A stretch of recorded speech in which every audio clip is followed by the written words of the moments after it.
आई नहीं टुनटुनी चिड़िया क्या? तुम्हें तो पता ही है उसका, वो अपनी तारीफ में लगी हुई थी। घमंडी चिड़िया।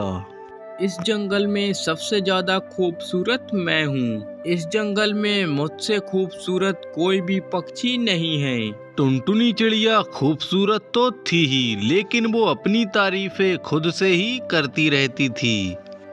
उसे दूसरों से अपनी तारीफें सुनना बहुत अच्छा लगता और वो कोई काम काज भी नहीं करती, हर वक्त अपनी तारीफ में ही लगी रहती। देखो आ गई, ना जाने कहाँ कहाँ से आ जाती हैं ये बदसूरत चिड़िया। मैं जा रही थी सूखा घास लेने और कौआ भैया भी साथ है, और पता नहीं शायद तोता भी जाए। हम सब मिलकर जा रहे हैं। कल ही बादलों का संदेश आया है पूरब से। उन्होंने बताया है कि जंगल में जल्द ही बारिश शुरू हो जाएगी। हमने सोचा कि अपने अपने घोंसलों की मरम्मत कर लें। क्या तुम हमारे साथ नहीं चलोगी? मुझे सब पता है, सूखी घास कहाँ मिलती है। तुम्हारे साथ जाना मेरी शान नहीं।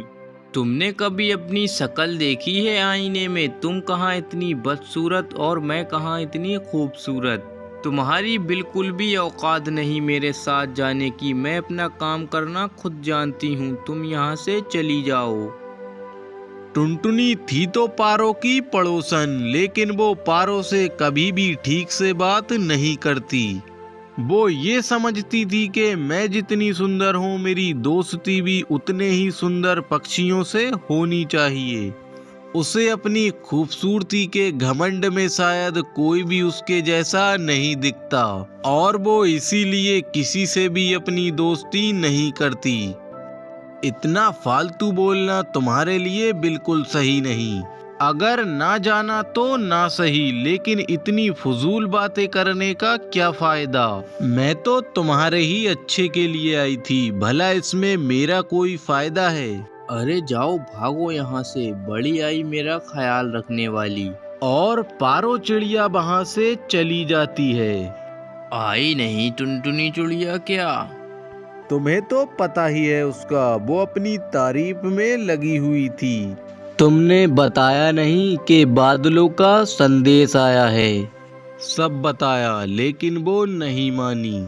बहुत चालाक है ये चिड़िया। दाना तो दूसरों से मांग मांग कर खाती है और अपना काम भी दूसरों से करा लेती है, लेकिन हर वक्त तो वो खुद अपनी तारीफें करती रहती है। लेकिन अब हमने भी फैसला कर लिया है उसे उसके हाल पर छोड़ने का।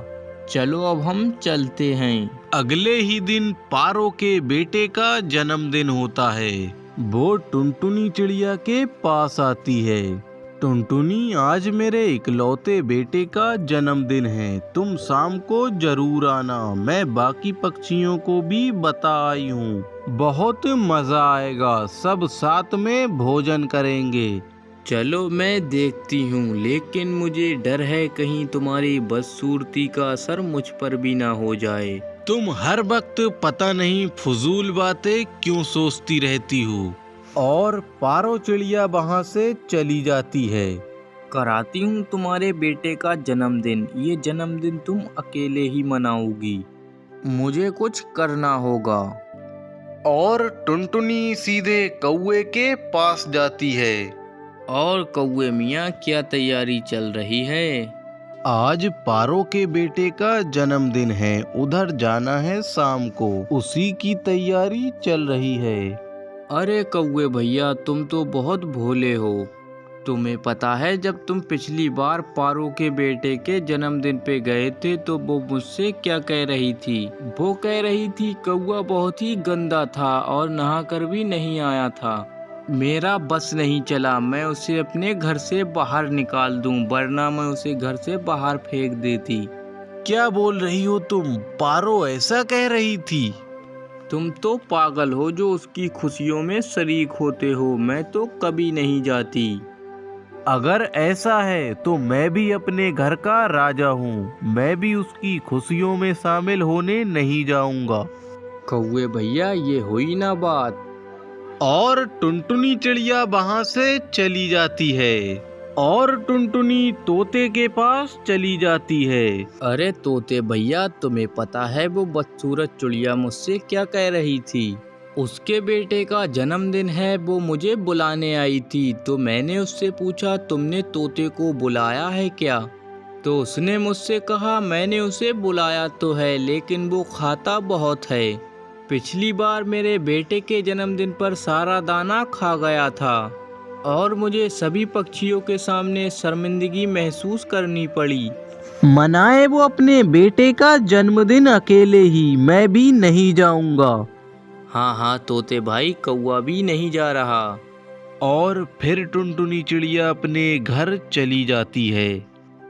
काफी शाम हो गई है, अब तक तो सारे पक्षियों को आ जाना चाहिए था, पता नहीं क्यों नहीं आए। मम्मा, क्या इस बार मेरे जन्मदिन पर खुशियाँ मनाने के लिए कोई नहीं आएगा? नहीं बेटा, ऐसी बात नहीं है, सबको कोई काम होगा। मैं हूं ना अपने बेटे की खुशियां मनाने के लिए। मम्मा, क्या आज ही सबको काम पड़ गया? हाँ बेटा, ऐसा ही होगा। और पारो चिड़िया अकेले ही अपने बेटे की खुशियां मनाती है। ऐसे ही रात हो जाती है और आसमान में गहरे बादल छा जाते हैं। मेरे पास आ जाओ मेरे बेटे, शायद कुछ ही देर में बारिश शुरू होने वाली है।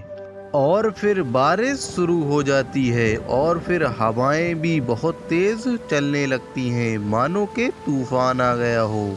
और पारो चिड़िया अपने घोंसले में महफूज बैठी थी। अरे ये एकदम से न जाने बारिश कहाँ से आ गई और ये तूफान न जाने कब रुकेगा। और पारो ने भी अपने बेटे का जन्मदिन अकेले ही मना लिया होगा, बदसूरत कहीं की। वो खुद से ये सारी बातें कर ही रही थी, इतने में ही एक पेड़ की डाल टूटकर उसके ऊपर गिर जाती है और टुनटुनी उसके नीचे दब जाती है। अरे कोई है, मेरी मदद करो, मुझे बचाओ, मैं मर रही हूँ। अरे मम्मा, ये कैसी आवाज़ है? हाँ बेटा, कोई आवाज दे रहा है बचाओ बचाओ की, मैं जाकर देखती हूँ। अरे ये क्या, ये तो टुनटुनी चिड़िया है। अरे इसके घर पर पेड़ की एक बड़ी शाख टूटकर गिर गई है, मुझे इसकी मदद करनी होगी। नहीं मम्मा, मुझे पता है वो आपसे कितनी नफरत करती है। आप वहाँ मत जाइए, बारिश भी काफ़ी तेज है। नहीं बेटा, ऐसा नहीं बोलते। अगर कोई बुरा हो और तुम्हारे बारे में बुरा सोचता हो तो क्या तुम भी उसके बारे में ऐसा ही सोचोगे? तो फिर तुम्हारी और उसकी सोच में फर्क क्या रह गया? मुझे उसकी मदद करनी होगी। और पारो चिड़िया जल्दी से टुनटुनी चिड़िया के पास जाती है और बड़ी मुश्किल से उस डाल को हटाकर टुनटुनी चिड़िया की जान बचाती है।